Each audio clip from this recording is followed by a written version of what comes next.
Ever get the feeling that there are these like hidden forces shaping the world around us? All the time, yeah. Well, today we're tackling one of those fundamental forces, something that governs pretty much everything. Yeah. And it's this thing called the Second Law of Thermodynamics. Oh, a big one. It sounds very textbooky and like intimidating, but It is a big one, yeah. it really boils down to why some things just happen and some things just don't. Yeah, like why your coffee cools down, but it never spontaneously heats up again. Exactly. And why we can never build like a perfectly efficient engine that just keeps going and going. Right, there are always limitations. It's about the flow of energy and how it tends to spread out and become less useful over time. Okay, so we're going to like unlock the secrets of this second law, but we're going to do it in a way that hopefully makes your brain tingle.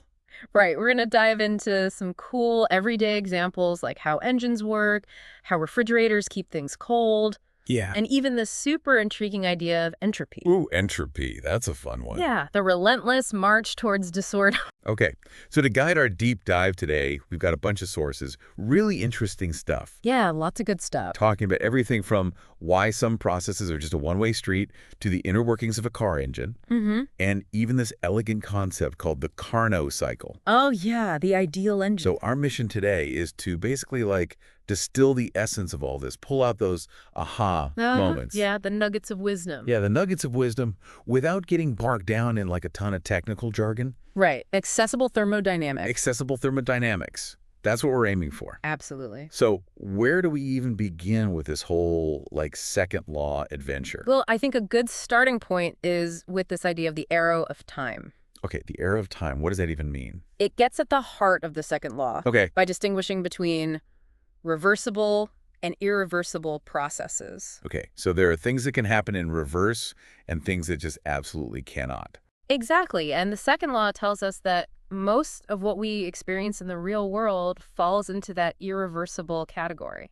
Okay, I'm intrigued. Give me an example. Well, one classic example is the flow of heat, like when you have a hot cup of coffee and it just naturally cools down. Oh yeah, it never goes the other way. Right, you never see the room spontaneously get colder and transfer all that heat back into your coffee. It would be amazing if it did. It would, wouldn't it? But the second law says, nope, not going to happen. Okay, so heat flow, one-way street. Exactly. Another example is the free expansion of a gas. Yeah, okay. If you open a container of compressed gas, it'll naturally spread out to fill the entire space. Yeah, makes sense. But it's not going to spontaneously gather itself back into a corner. Right, never going to happen. And then there's the classic example of converting work into heat through friction, like when you rub your hands together. Ooh, yeah, they get warm. Exactly. That mechanical energy from your moving hands is transformed into heat energy. Okay. And that's pretty much irreversible. So all these things just happen naturally in one direction. Right. They establish this kind of thermodynamic one-way street.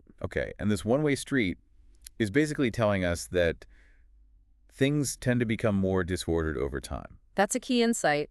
The second law connects this directionality of processes to this inherent tendency towards disorder and randomness, which brings us to the concept of entropy.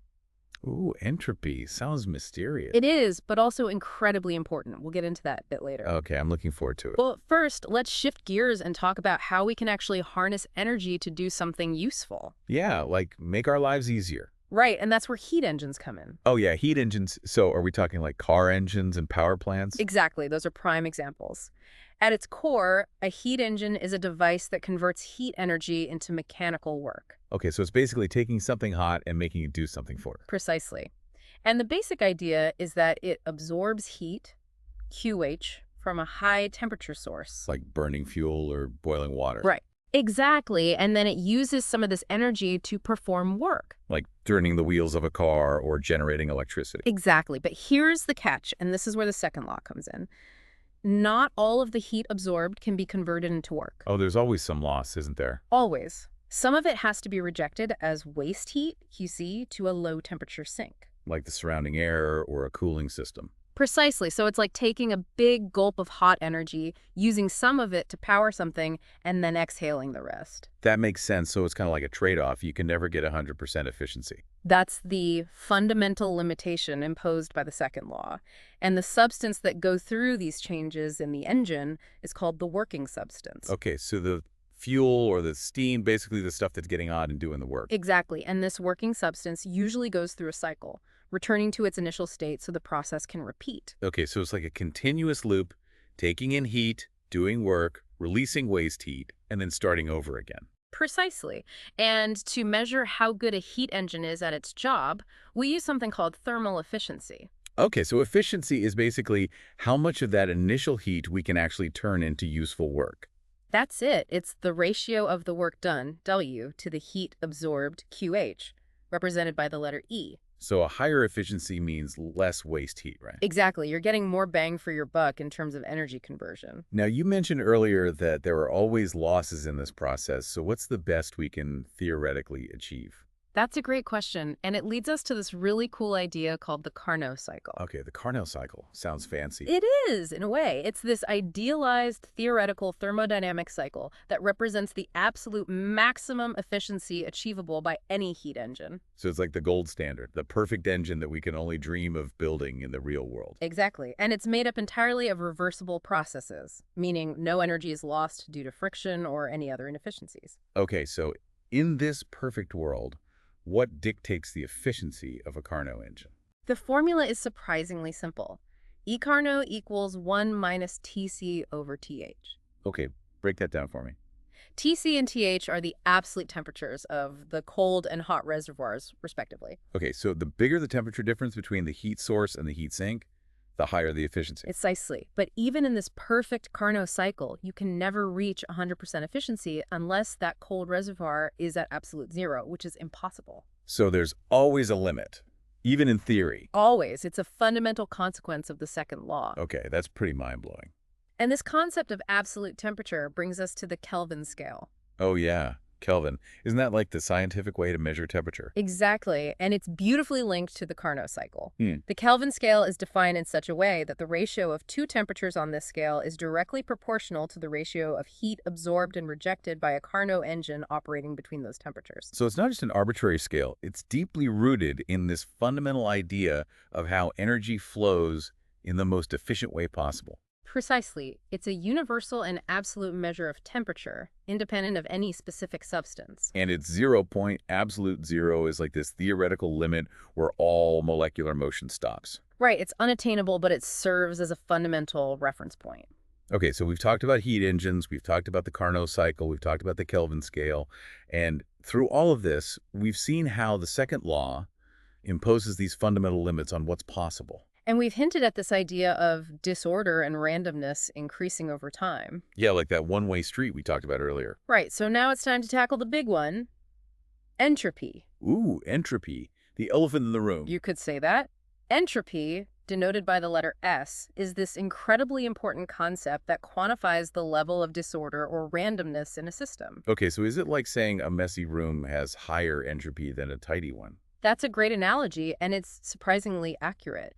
At the microscopic level, entropy is related to the number of ways you can arrange the atoms and molecules in a system and still have the same overall macroscopic properties. Okay, so more ways to be messy, higher entropy. Exactly. And in thermodynamic terms, for a reversible process, the change in entropy, ds, is defined as the heat transferred, dq, divided by the absolute temperature, T, at which that transfer occurs. Okay, so entropy changes with heat flow. It does, but a key point to remember is that for a reversible process, the entropy change only depends on the initial and final states of the system. So it doesn't matter how you get from point A to point B, only where you start and where you end up. Exactly. It's like the altitude of a mountain, the path you take to climb it might be different, but the change in altitude is the same. That makes sense, but what about those irreversible processes, the ones that are happening all the time in the real world? Well, for irreversible processes, the change in entropy is always greater than zero. So things are always getting more disordered over time.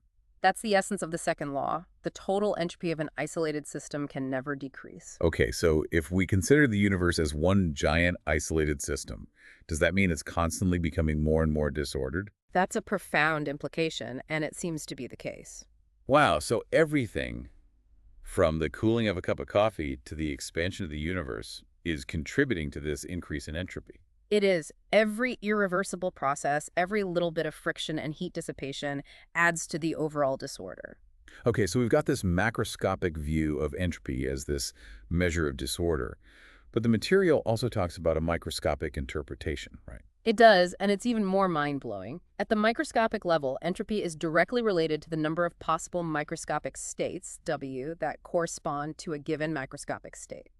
So W is like the number of ways you can arrange the individual atoms and molecules while still having the same overall temperature and pressure and all that. Exactly, and the formula is S equals K times the natural log of W, where K is Boltzmann's constant. Okay, so a high entropy macroscopic state is one that has a huge number of possible microscopic configurations. Exactly, like our messy room analogy, there are countless ways for things to be scattered around. And how does this microscopic view help us understand the second law? It reframes it in terms of probability. Systems naturally tend to evolve towards states with higher entropy because those states are statistically more probable. So it's not just about things getting messier, it's about the universe finding the most likely arrangement of its particles. Precisely, and that's why heat flows from hot to cold, why gases spread out, why friction generates heat.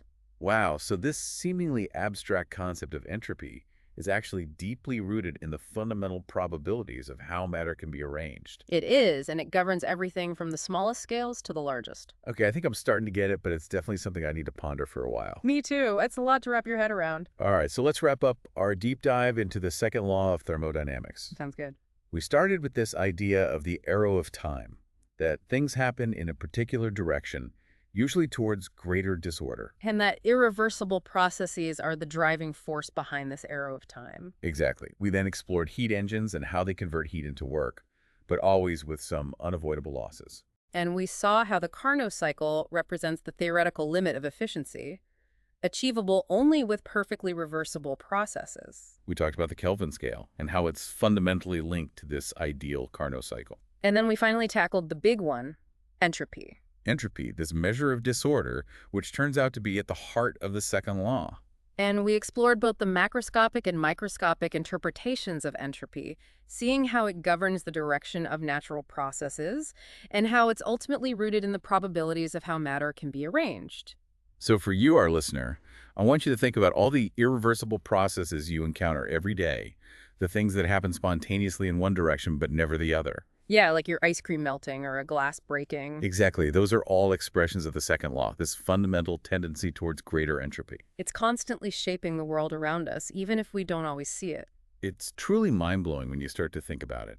And I hope this deep dive has given you a new appreciation for the power and the beauty of the second law of thermodynamics. And maybe even a little bit of a headache? Possibly. But a good headache, the kind that makes you question everything. The best kind. Until next time. See you then.